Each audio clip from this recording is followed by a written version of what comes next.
विश्वानि देव सवितर्दुहितानि परासुव यद्भद्रं तन्न आसुव। ॐ श्री परमात्मने नमः। ॐ श्री गुरुभ्यो नमः। ॐ सर्वेभ्यो नमः।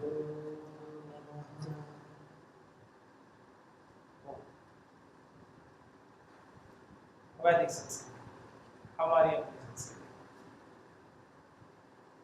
जब वैदिक संस्कृति की बात करते हैं तो प्राचीन काल से अर्वाचीन काल तक, पुरातन काल से लेकर के वर्तमान समय तक जो भी हमारी ज्ञान परंपरा रही है वेदों पर आधारित, उस समस्त ज्ञान परंपरा का एक सहर्ष बोध हमें प्राप्त होता है। वेद विद्यानि, इस धातु के मूल में ही क्या शब्द है? ज्ञान।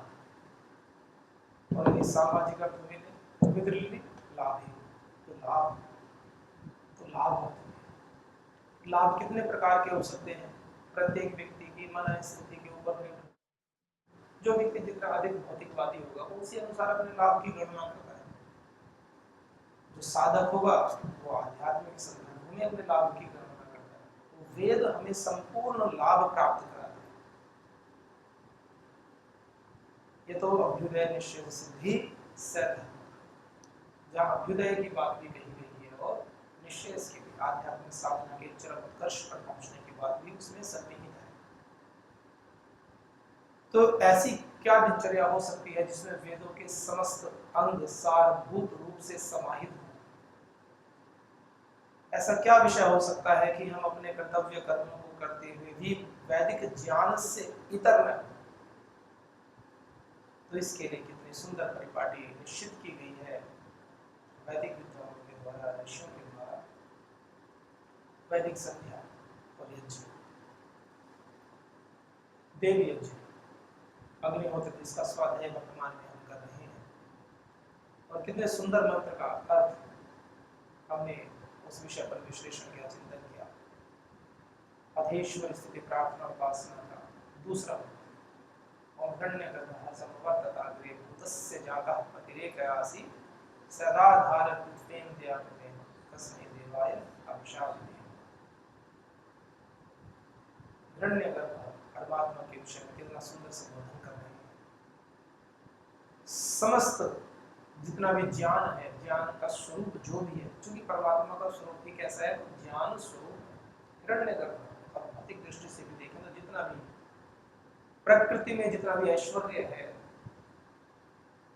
ऐश्वर्य की बात आती है तो धन संपत्ति, सोना चांदी, हीरे जवाहरात, माणिक्य, जो भी लेना चाहे, हिरण्यगर्भ, समस्त हिरण्य उसके गर्भ में है। ऐसा है परमात्मा हिरण्यगर्भ, सकल जगत का उत्पादक भी है। संवर्तता अग्रे, पूर्व में भी, सृष्टि की उत्पत्ति के पूर्व में भी विद्यमान है। सृष्टि उत्पन्न करने के बाद में तो है ही, सृष्टि उत्पत्ति के पूर्व में भी विद्यमान है। तो इस प्रकार से इस मंत्र के अर्थ की हमने चर्चा की। तो समस्त लोक लोकांतरों को, इस पृथ्वी लोक को, द्युलोक को, सूर्यादि लोकों को धारण कर रहा है। सदाधार पृथ्वी दयापते कस्मै देवाय अभिषादने। सुख स्वरूप परमात्मा के लिए हम विशेष भक्ति क्या करें? विशेष कैसे कर सकते हैं? सामान्य तो सभी करते हैं, लोग लगभग 700 करोड़ से अधिक की जनसंख्या है, सामान्य तो सभी करते हैं। विशेष भक्ति की बात आती है और साधकों के लिए तो ये बात और ज्यादा गंभीरता की है कि हमें सामान्य व्यक्तियों से कुछ विशेष करना है, क्योंकि विशेष पथ का अनुसरण कर रहे हैं, कुछ विशेष पाने की चाह में है। ये जो निष्कामता की बात आती है, कुछ न चाहना, कुछ न करना, ऐसा नहीं। निष्कामता का अर्थ ईश्वर को न चाहना कभी नहीं होता। निष्कामता जिसमें केवल ईश्वर की ही चाह होना चाहिए, बस। सांसारिक समस्त इच्छाएं निर्मूल हो गई, विशेष हो गई, कुछ न चाह। हर कार्य में ईश्वर, हर कार्य में। इसलिए विद्वान कहते हैं प्रभु का स्मरण करो, प्रभु का स्मरण करो और प्रभु के लिए ही कार्य करो। आपका प्रत्येक कर्म भगवान के लिए है और उस कर्म को करते हुए भी स्मरण किसका? भगवान का, अपने अभिष्ट देव का स्मरण, जो समस्त दुखों से हमें बचाने वाले हैं, जो दुख विनाशक है, जिनका स्वरूप है सुख स्वरूप, जो प्राणों के प्राण है, वेद। तो इस मंत्र की हिंदी व्याख्या कितनी अच्छी है।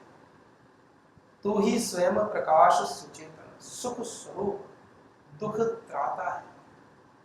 हिरण्यगर्भः समवर्तता भूतस्य जातः, इस संपूर्ण उत्पन्न हुए जगत का भूतस्य जातः प्रसिद्ध है। पति एक आसी, एक ही पति है, बड़े करके पति यानी स्वामी।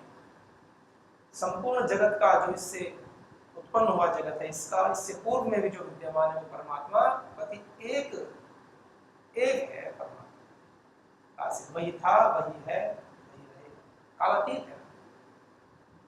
काल की गणना तो मनुष्य की दृष्टि से होती है कि हम कभी उत्पन्न होते हैं, कभी युवावस्था आती है, धीरे धीरे ज्ञान वृद्ध हो जाते हैं और अंत में वयोवृद्ध होकर के संसार से प्रयाण कर जाते हैं।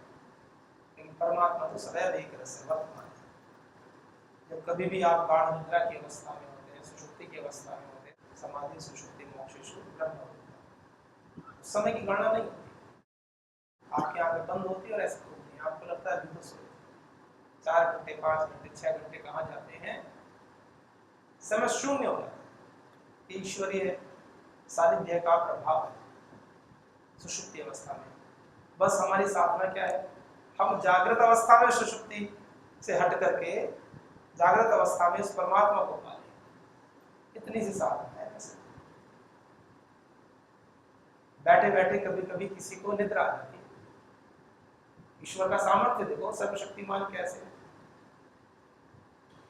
बैठे बैठे कभी हल्की सी निद्रा आ जाती है, किसी को आवाज लगाएं, सुनता नहीं, पास वाला सुन लेता है। कर्णेंद्रिय में गया हुआ शब्द ज्ञान में परिणित नहीं हो पाता, क्योंकि मन का संबंध इंद्रियों से अलग होता है। हल्का सा अधिक भोजन किया, गरिष्ठ भोजन किया, थोड़ा सा बैठे आंखें बंद की, हल्की सी निद्रा। जो निद्रा हमें सहज उपलब्ध है, हल्की सी थकान हुई निद्रा, जो निद्रा की अवस्था हमें सहज उपलब्ध है, उस मन और इंद्रियों की अवस्था को पाने में साधक का जीवन। आप जागृत अवस्था में जानबूझकर किसी विषय को अविषय कर दीजिए। आप चाह करके ये शब्द में अर्थ में परिणित न हो, इस विषय की ओर प्रयास कीजिए। आपको तब पता चलेगा कि वो कितनी बड़ी उपलब्धि है जो परमात्मा ने सहज ऐसे, परमात्मा के लिए सहज है। समस्त प्राणियों में अनुस्यूत है, लेकिन जागृत अवस्था में जब हम साधना को करते हैं तब पता चलता है साधना क्या है। आप दृश्य देख रहे हैं और दृश्य का अर्थ प्रकाशित है। समस्त दृश्य जगत, समस्त इंद्रियों के विषय आपके लिए निरस होते हैं, इसे निद्रा में कहते हैं, जो कि हमें सबको अनुभव है। बचपन से लेकर मृत्यु पर्यंत कितनी बार निद्रा लेते रहते हैं रोज, फिर भी जागते हुए उस अवस्था को पा नहीं पा सकते। ये बड़ी विशेष बात है बिना साधना के। साधना भी गंभीर साधना करनी पड़ती है। जैसे कोई डॉक्यूमेंट्री आती है तो उसमें ट्रेलर दिखाते हैं, फिर एक मूवी दिखाते हैं, और ट्रेलर वाली साधना नहीं, पूरी तगड़ी साधना जितेंद्रिय होकर के मन वचन कर्मों पर पूरा नियंत्रण रखते हुए जब साधना करते हैं, ये कहते हैं वेद के मंत्र में ये सिखाते हैं। वो साधना कैसे करें, उस साधना में रत कैसे रहें, किस प्रकार से अपने जीवन की गति को इस दिशा में आध्यात्म के पथ पर सात्विकता से आगे बढ़ाएं, कैसे वैदिक संस्कृति हमें सिखाते हैं, वेद हमें सिखाते हैं, हमारे ऋषियों के जो भी मार्गदर्शन है वो हमें सिखाते हैं कैसे हमें इस पथ पर आगे बढ़ना है, धीरे धीरे आगे बढ़ना। और तीव्र गति से बढ़ने वालों के लिए तो निषेध है ही, तीव्र संवेगानाम आसन, जो तीव्र वेग से बढ़ना चाहते हैं बढ़े, और तीव्र में भी अधिक तीव्र से बढ़ना चाहते तो भी कहा मध्यादि मात्रत्वा ततो भी विशेषण, उस तीव्र के भी 3 भेद कर दिए। मृदु, मध्य और अधिमात्र। तीव्र में भी अत्यंत तीव्र वेग से जाना चाहते हैं, जाए क्या ईश्वर के मार्ग पे तो कोई रुकावट है। ऐसे कहते हैं स्काई इज द लिमिट, ऐसे बोलते हैं समाज में। जो आगे बढ़ना चाहे तो स्काई इज द लिमिट। भगवान ही कितना बढ़ते, जैसे आकाश की कोई सीमा नहीं। तो अध्यात्म का तो ऐसा है, किसी से कोई कंपटीशन है ही नहीं। नौकरी करेंगे, कहीं करेंगे, तब तो कंपटीशन हो सकता है, लेकिन अध्यात्म का पथ ऐसा है जहाँ कंपटीशन किससे करोगे? बड़ा कौन है? कौन बड़ा है? उस परमपिता परमात्मा को पाने की बात करते हैं, उससे बड़ा कौन? आप अपने आकार को बढ़ाइए, अपने साधना को बढ़ाइए। तो कहा तू ही स्वयं प्रकाश सुचेतन, परमात्मा के विषय में तू ही स्वयं प्रकाश। जैसे हम चर्चा करते हैं, किसी अन्य वस्तु को प्रकाशित करने के लिए प्रकाश की आवश्यकता होती है, दीपक की आवश्यकता होती है, टॉर्च की आवश्यकता होती है, लाइट की आवश्यकता होती है। लेकिन यदि दीपक स्वयं प्रज्वलित हो, किसी अंधेरे कक्ष में रखा हो, तो उसको देखने के लिए किसी अन्य प्रकाश की आवश्यकता नहीं होगी कि आप टॉर्च लेके जाएंगे कि जलता हुआ दीपक कहाँ चल रहा है, ऐसा नहीं होता। ये स्वयं प्रकाश करता है, बल्कि वो अपने स्वरूप को भी स्वयं प्रकाशित करता है और अन्यों को भी मार्गदर्शन देता है। ये परमात्मा कैसा है? स्वयं प्रकाश। तू है स्वयं प्रकाश सुचेतन चेतन, सुख स्वरूप, दुख त्राता है। ये तो हमने पढ़ा ही। ओम भूर्भुवस्सुः। परमात्मा कैसे है? प्राणों की प्राण, प्राणों से प्यारे। भुवः दुख विनाशक और स्वः सुख स्वरूप। किसी व्यक्ति के पैर में चोट लग जाए, कांटा लग जाए, पीड़ा से तड़प रहा, और उसको बैठकर उससे कहें बैठो भगवान का भजन करो, देखो शरीर तो नश्वर है, इससे इसका हमसे कोई संबंध नहीं है, आप शांत चित्त हो जाओ। अरे उसके पैर में 1 इंच कांटा घुसा हुआ है अंदर, पूरा नस नाड़ी मर्म स्थान को भेद रहा है, प्रति सेकंड 30 लगती जा रही है। बैठना तो क्या, ध्यान कहीं लगाए, पैर में लगा पड़ा है। परमात्मा का स्वरूप क्या है? सुख कब आएगा? जब दुख का नाश हो जाए। दुख विनाशक है, दुख का नाश करता है। पैर में से कांटा निकाल दो, पट्टी बांध दो, शांति। दुखों का नाश करता है, सुख स्वरूप। सुख भी कैसा है? सुख भी कैसा है? भौतिक सुख तो नष्ट हो जाता है, और सुख मिलता रहे तो भी उसमें दुख उत्पन्न हो जाता है। किसी को मीठे का शौक था,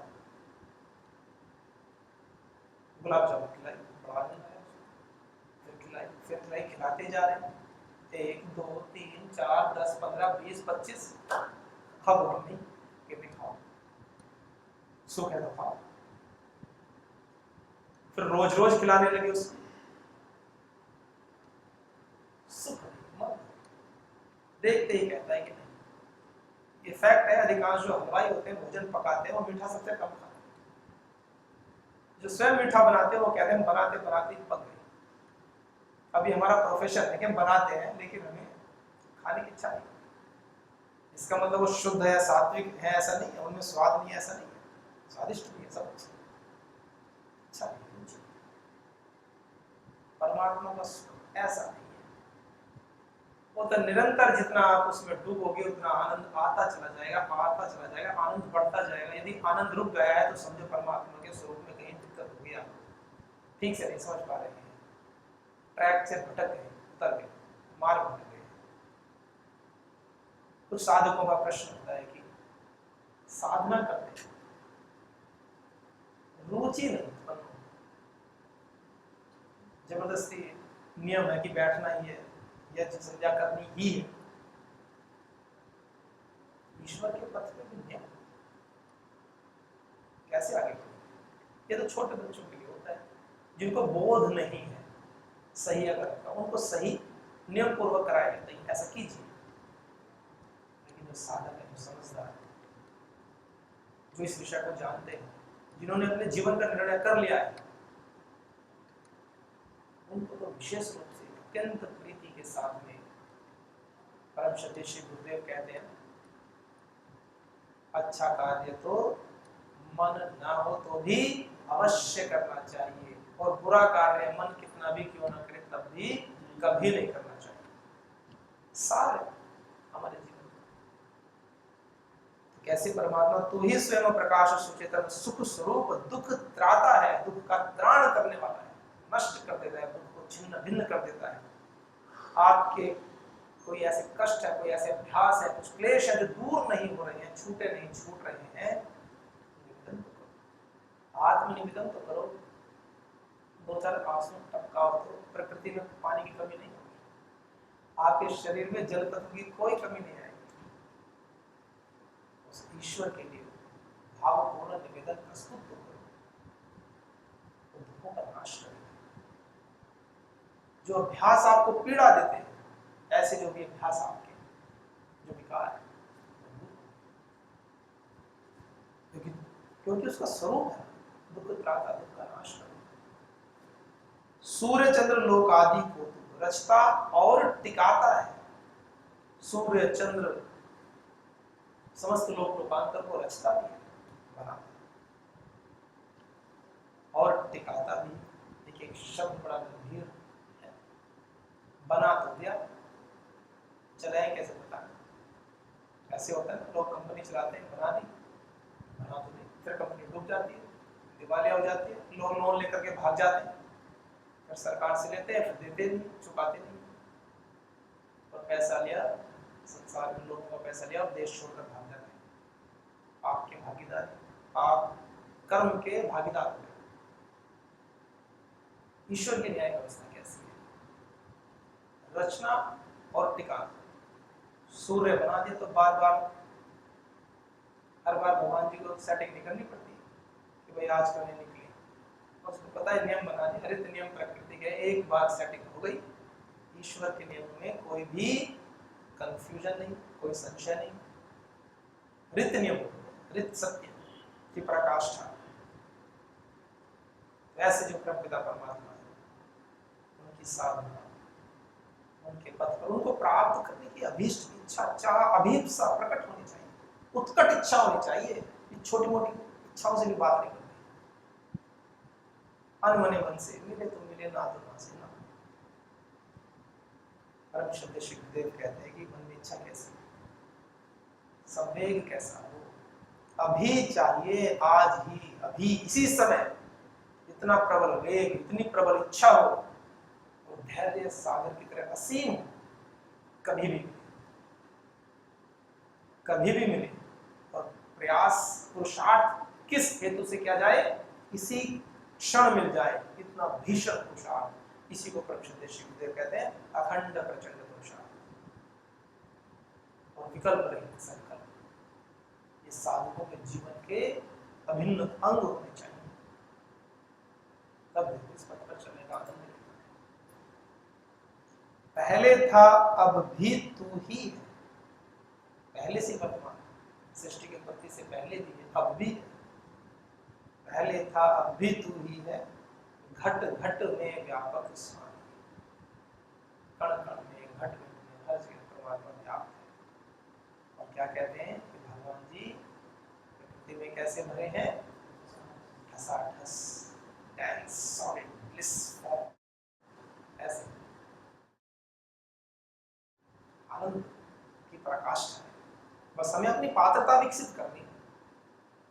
बारिश हो रही थी बाहर, एक व्यक्ति से कहा पूछने जाओ बेटा पानी पिलाओ, 2 छात्र गए जल्दी, एक थोड़ा अबोध बच्चा गया, एक थोड़ा समझदार, 2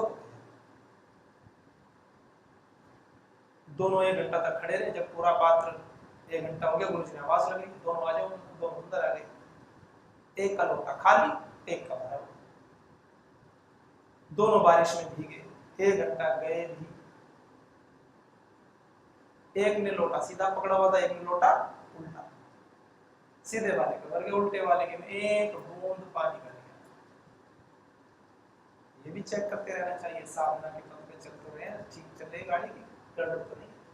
बारिश में गए भी, भीग रहे, पुरुषार्थ कर रहे हैं, लेकिन अनमने मन से अश्रद्धा, बिना निष्ठा के वो बैठ गए जबरदस्ती, एक बूंद नहीं जाएगी। वो एक अलग पक्ष में बैठने के संस्कार बनेंगे, एक आसन में बैठने के संस्कार बन जाएंगे, लेकिन इतने मात्र से परमात्मा की प्राप्ति संभव तो नहीं है, श्रद्धा।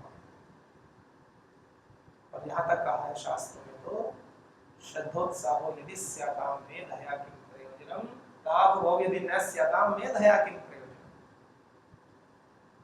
मतलब कहा कि जीवन में यदि श्रद्धा है, उत्साह है, तो यदि मेधा थोड़ी कम भी है तो भी कोई बात नहीं, काम बन जाएगा। श्रद्धा उत्साह यदि स्याताम, यदि दोनों है जीवन में, मेधया किम प्रयोजन। मेधा थोड़ी कम भी है, मंत्र याद नहीं होते ज्यादा, प्रयास करो जितने हो जाए ठीक है। ताभ भव यदि न स्याताम, यदि जीवन में न श्रद्धा है न उत्साह है, तो मेधया किम प्रयोजन। फिर विद्वान मेधा बहुत तीव्र है, वेगवान है, अच्छी है, चीजों को तुरंत याद कर लेते हैं, लेकिन श्रद्धा और उत्साह जीवन में नहीं, तो मेधया किम प्रयोजन। लादेन बनेंगे, बम फोड़ेंगे, खुद बन जाएंगे, यही होगा। एक एक शब्द हमें हमारे लक्ष्य की ओर इंगित करते हैं, इशारा करते हैं कैसा जीवन जीना चाहिए। पहले था अभी तू ही है घट घट में व्यापक स्वामी, योग भक्ति तप द्वारा तुझको पावे अंतर्यामी। कहीं भटकने की आवश्यकता नहीं। योग भक्ति तप द्वारा, योग अष्टांग योग का पालन करिए, जीवन योग है, समत्वम योग उच्चते। नहीं समझ में आता अष्टांग योग तो श्रीमद् भगवद गीता में समत्वम, समझियो, लाभ हानि में मान अपमान सब भक्ति के द्वारा। भक्ति योग नाम से अध्याय ही है श्रीमद् भगवद गीता। भक्ति योग तब करें जीवन, थोड़ी सी सर्दी आती है ठीक है, एक अवस्था होती है 50 प्लस में आने के बाद थोड़ा शरीर का सामर्थ्य जैसा होता है, थोड़ा थोड़ा तो उसमें कमी आती है, ऐसा प्रकृति का ही नियम। लेकिन कम से कम इतना पुरुषार्थ तो करें, युवावस्था में इतना तो तब करें, थोड़े द्वंद्वों को सहित हो, तपोध्वंद को सहना। पढ़ लेते हैं, याद कर लेते हैं कि हाँ महर्षि पतंजलि जी ने योग दर्शन में सूत्र लिखा है, तपोध्वंद सहना याद कर लेते। याद करने के लिए नहीं है, वो आचरण में लाने के लिए है। शास्त्र आचरण में लाने के लिए है, आचरण कैसा होना चाहिए, इसीलिए वेद को संविधान कहा है। समाज में कुरीतियां फैल जाती है, अरे ये तो किताबों की बातें हैं, व्यवहार में नहीं होती। अरे किताबों में तो तभी आई है जो व्यवहार में करनी है, वही तो किताबों में लिखी है। और सबसे प्राचीन किताब तो वेद है, वेद तो सृष्टि का संविधान है, हमें जीवन कैसे जीना है, जीवन कैसे जीना है ये बताता है वेद। वेद तो मार्गदर्शक है, हमारे पुस्तकें, हमारे शास्त्र तो मार्गदर्शक है हमारे, हमें जीवन जीना कैसे है। इसलिए तुझको पावे हम अंतर्यामी, योग के द्वारा भक्ति पूर्वक तप पूर्वक हम आपको पाएंगे। किसको? अंतर्यामी, जो अंतर में विराजमान है, अंतःकरण। बुरा मत मानना, लेकिन जैसे शिशिर ऋतु प्रारंभ हो जाती है, शरीर में कोई कष्ट हो गया एक अलग बात है, नहाते भी नहीं है कुछ तो भी, कैसे विश्वास किया जाए? वो चाहे मुंह से कुछ भी बोले, कोई कष्ट है, कोई शारीरिक व्याधि है, एक अलग विषय हो, अपवाद हो गया, उसमें कोशिश करो गुनगुने पानी से ना शरीर पहुंच लो। यदि ऐसा है अवस्था है, यदि वृद्धावस्था है तो ठीक है, वो तो अंडरस्टूड चीजें हैं। कुछ नहीं हुआ, आलस्य प्रमाद के कारण पड़े, अंतर यानी अंदर भगवान विराजमान है, आप अशुद्धि में जी कैसे सकते? छोटा सा मंदिर भी होता है, ये सफाई रखते हैं, फिर कहते हैं भगवान की प्राप्ति, भगवान की प्राप्ति। भगवान की प्राप्ति करने के लिए करो तो कार्यक्रम। अष्टांग योग के जो अंग है ना, ये ऐसे नहीं होता कभी भी कि नियम का पालन करेंगे तो फिर नियम में आगे बढ़ेंगे, नियम का पालन करेंगे तो आसन, फिर प्राणायाम, ऐसे नहीं। ये सर्किल में एक साथ, ये पार्ट नहीं है, भाग नहीं है। क्या कहा? अष्टांग योग, ये कोई भाग नहीं है, स्टेप बाय स्टेप नहीं हो पाते। अंग है, अंग जैसे शरीर का अंग, हाथ, आंख, नाक, कान सब मिलजुल कर कार्य करते हैं, ये अंग हैं, ये सब एक साथ मिलकर कार्य करना पड़ेगा। पवित्रता में, नियम में, शौच पवित्रता में भी रहना पड़ेगा, अहिंसा का भी पालन करना पड़ेगा, आसन में बैठ करके प्राणायाम भी करने पड़ेंगे, प्रत्याहार इत्यादि भी करना पड़ेगा, धारणा ध्यान समाधि का अभ्यास भी करना पड़ेगा। और वैदिक संस्कृति हमारी हमें ये सब एक साथ सिखाती है, ये विशेषता है। तो आइए आज के मंत्र, ये कल के मंत्र की थोड़ी सी चर्चा हमने की। वेद का तो एक एक मंत्र इतना गंभीर है कि रोज एक एक शब्द के ऊपर चिंतन करते हैं, एक एक शब्द की बात कहते हैं, मंत्र की इतना ज्ञान भरा पड़ा है, एक एक मंत्र विशेष।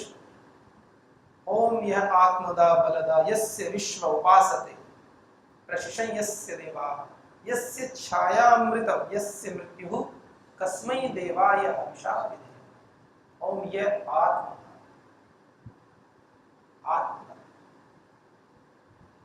दा देने वाला, आत्मदा जो आत्म ज्ञान का देने वाला है वो परमात्मा। याद जो परमात्मा हमें आत्म ज्ञान का देने वाला है, हम कौन है, हमारे स्वरूप का बोध कराने वाला है। स्वरूप का बोध नहीं, अहम के साथ जुड़ जाते हैं, मैं सुखी मैं दुखी। तो आइए परमात्मा कैसे, वो आत्म ज्ञान के देने वाले हैं ये कहा। तो आइए इसके स्वरूप पर कल चर्चा करेंगे।